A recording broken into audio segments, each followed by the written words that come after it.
Graça e paz. Eu sou o reverendo José Henrique, pastor da Igreja Presbiteriana de Nova Aurora.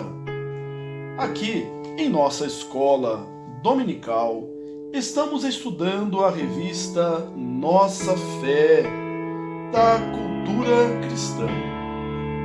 Tema trimestral: não adianta evitar os assuntos urgentes. Eles não vão embora. Lição número 2. Título: Disciplina eclesiástica. Por quê? Para quê? Tem certeza? Leitura básica, Mateus 18, 15 a 20. A palavra de Deus nos diz assim: se teu irmão pecar contra ti, vai arguí-lo entre ti e ele só. Se ele te ouvir, ganhaste teu irmão. Se, porém, não te ouvir, toma ainda contigo uma ou duas pessoas, para que pelo depoimento de 2 ou 3 testemunhas toda a palavra se estabeleça. E se ele não os atender, dize-o à igreja. E se recusar a ouvir também a igreja, considera-o como gentio e publicano. Em verdade vos digo que tudo que ligares na terra terá sido ligado nos céus, e tudo que desligares na terra terá sido desligado nos céus. Em verdade também vos digo que se 2 dentre vós sobre a terra concordarem a respeito de qualquer coisa, porventura pedirem, ser-lhe-á concedida por meu Pai que está nos céus. Porque onde estiverem 2 ou 3 reunidos em meu nome, ali estou no meio deles. A disciplina da igreja pode ser definida como as medidas de confrontação e correção tomadas pela igreja com respeito aos seus membros que incorrem em pecado. Para muitos, isso não é uma necessidade, especialmente se o membro faltoso assumiu sua culpa e pediu perdão de seus pecados a alguém. Conheci um pastor que durante anos costumava disciplinar, em particular os membros faltosos de sua igreja. Quando lhe chegava ao conhecimento que algum membro estava em falta, e mesmo em faltas que eram do conhecimento de todos, em vez de corrigir, em vez de seguir os procedimentos bíblicos, chamava essa pessoa em particular, repreendia, o afastava da ceia do Senhor por um tempo. Qual a necessidade de levar esses casos ao conhecimento da igreja e do conselho? Perguntava ele. Só gera constrangimento, vergonha e embaraço. Meu método é discreto e não causa vexame a ninguém. Durante os anos em que fui pastor, nenhum dos faltosos jamais foi oficialmente repreendido ou excluído da igreja. Como esse pastor, Muitos julgam que a disciplina da igreja é desnecessária. Para eles, é um processo penoso, muitas vezes constrangedor, que no final não dá muito resultado. Consideram muito mais prático, quando alguém peca, que essa pessoa peça perdão em particular ou mude de igreja e recomece a vida em outro lugar. Há crentes que passam a vida pulando de igreja em igreja, de uma igreja para outra, nunca parando para dar conta de seus atos. Existe, porém, a necessidade do exercício da disciplina eclesiástica sobre o crente faltoso. Há vários motivos para isso.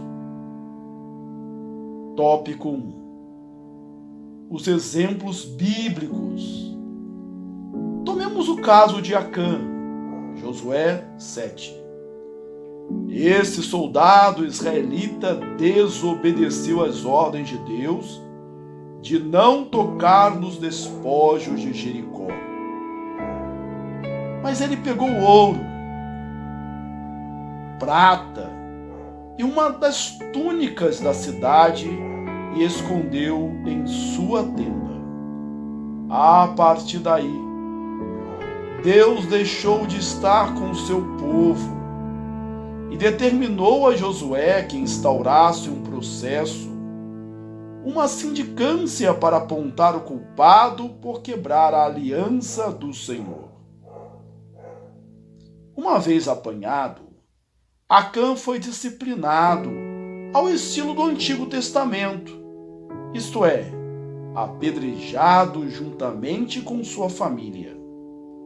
E conforme diz o texto, abre aspas, a ira do Senhor se apagou de sobre o seu povo. Josué 7:26. Notemos que Acã havia confessado o seu pecado. Abre aspas. Pequei contra o Senhor, Deus de Israel. Fecha aspas. Josué 7:20.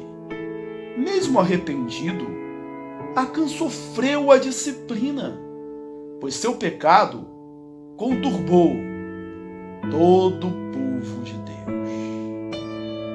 A lei de Moisés previa disciplina nos mais diversos casos de desobediência ao mandamento de Deus, com severidade que variava de acordo com os agravantes do pecado.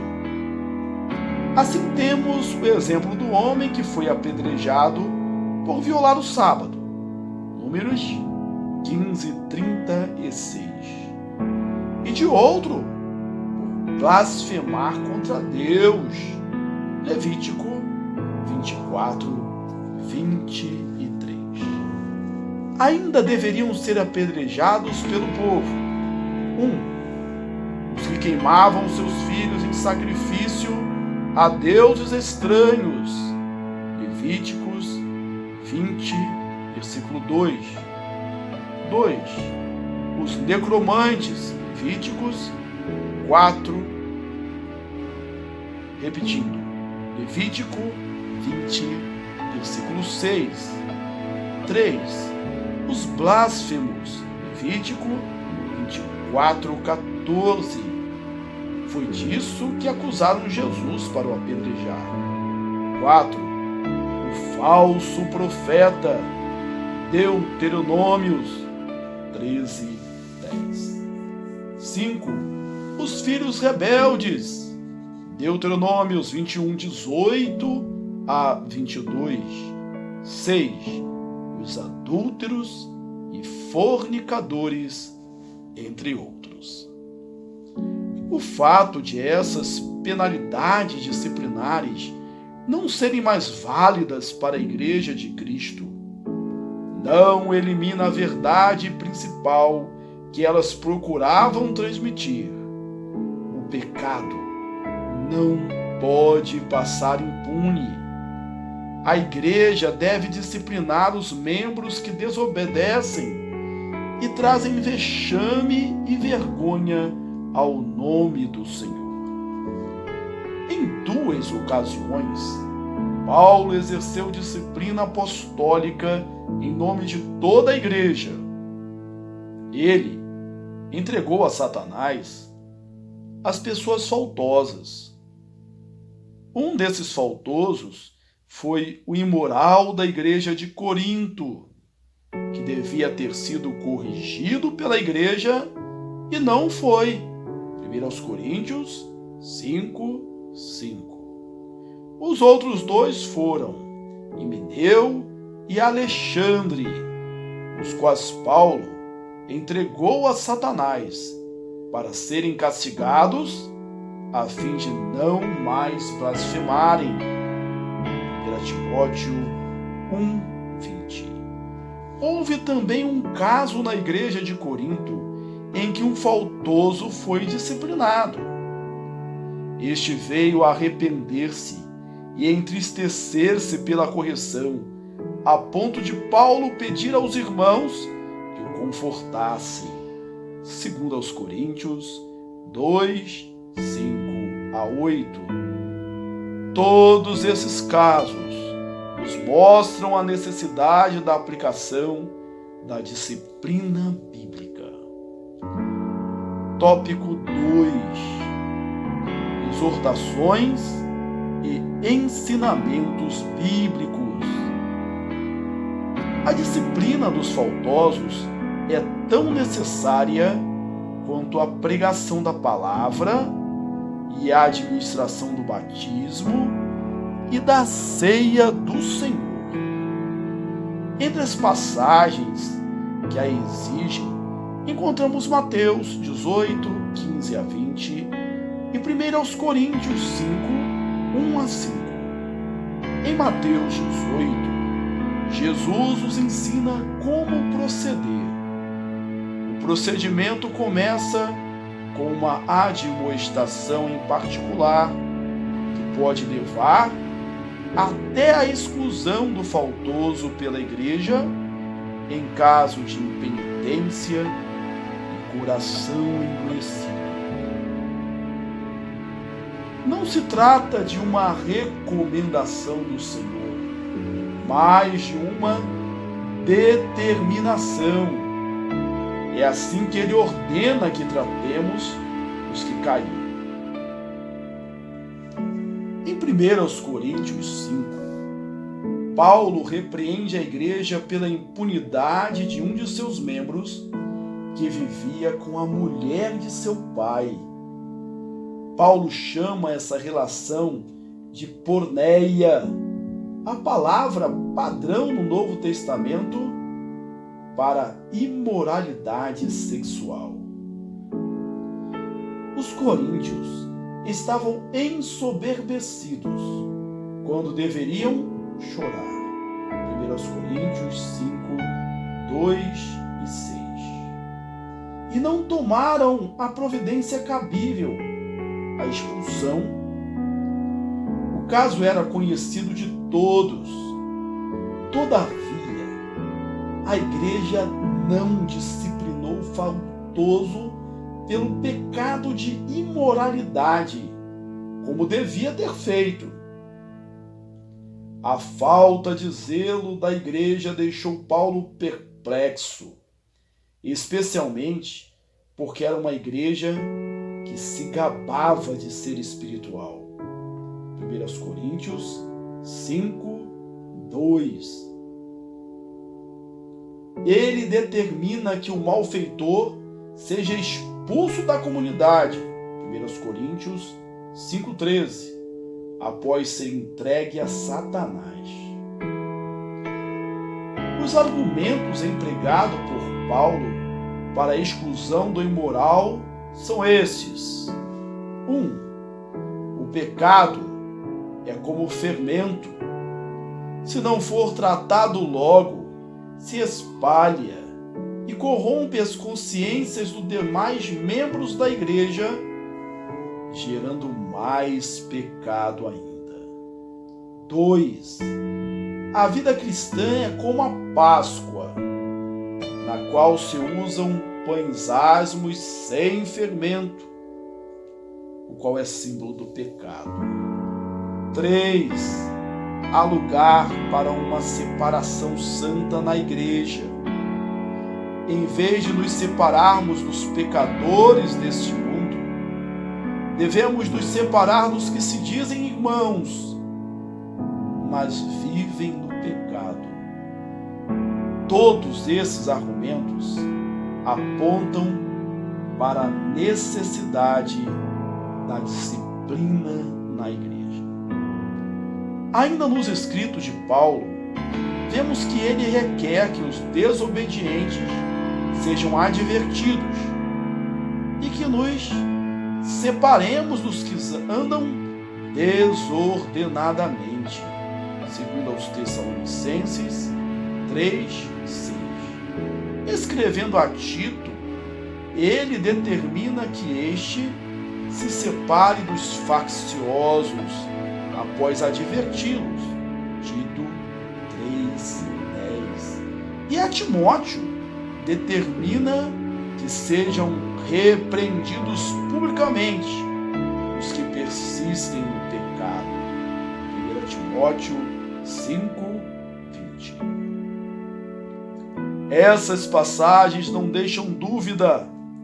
A disciplina da igreja é uma necessidade imperiosa e não uma opção que podemos descartar à nossa conveniência.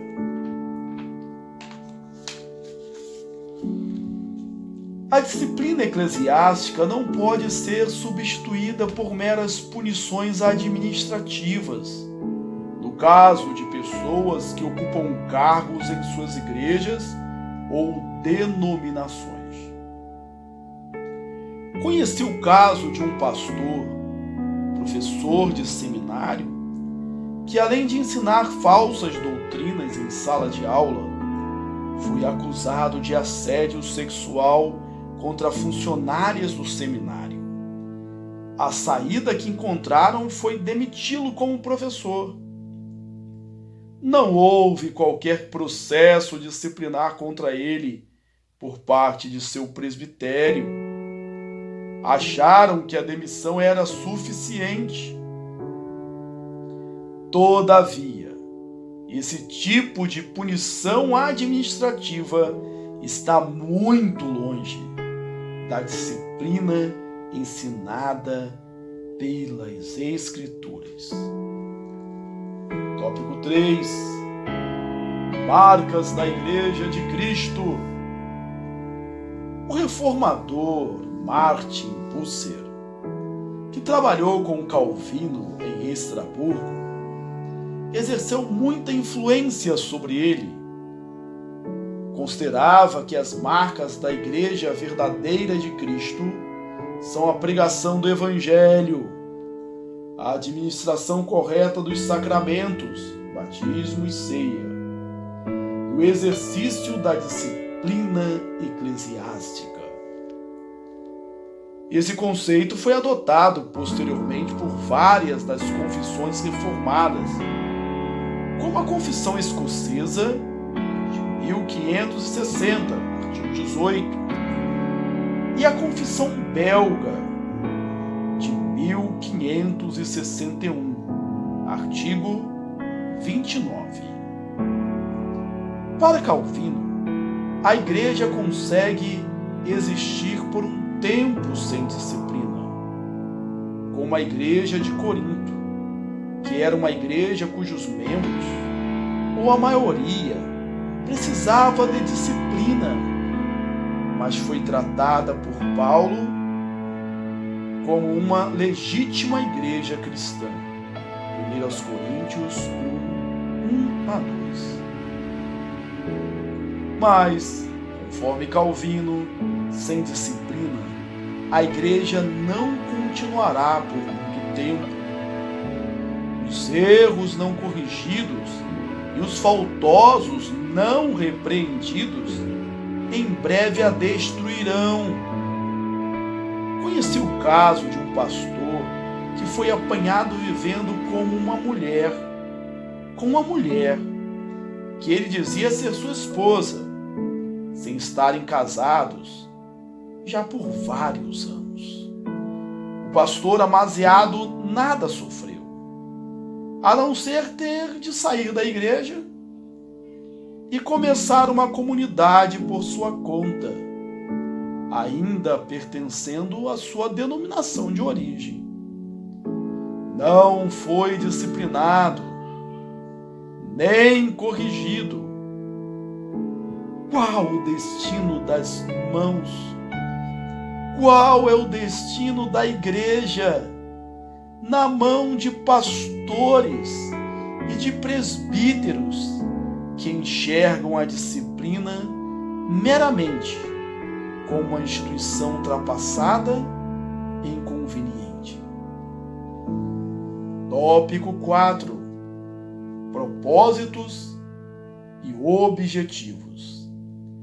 Esses objetivos são mais grandiosos do que restaurar o faltoso. Eles têm a ver com a própria subsistência da Igreja de Cristo aqui nesse mundo, conforme diz a Confissão de Fé de Westminster. Abre aspas. As censuras eclesiásticas são necessárias para chamar e ganhar para Cristo os irmãos ofensores, para impedir que outros pratiquem ofensas semelhantes, para purgar o velho fermento que poderia corromper a massa inteira, para vindicar a honra de Cristo e a santa profissão do Evangelho, e para evitar a ira de Deus, a qual, com justiça, poderia cair sobre a igreja, se ela permitisse que o pacto divino e os selos dele fossem profanados por ofensores notórios e obstinados. Conclusão. Quem de nós discutiria nosso dever de puxar de dentro de um rio caudaloso uma pessoa que está se afogando? Ou de tirar de dentro de uma casa em fogo uma vítima do incêndio?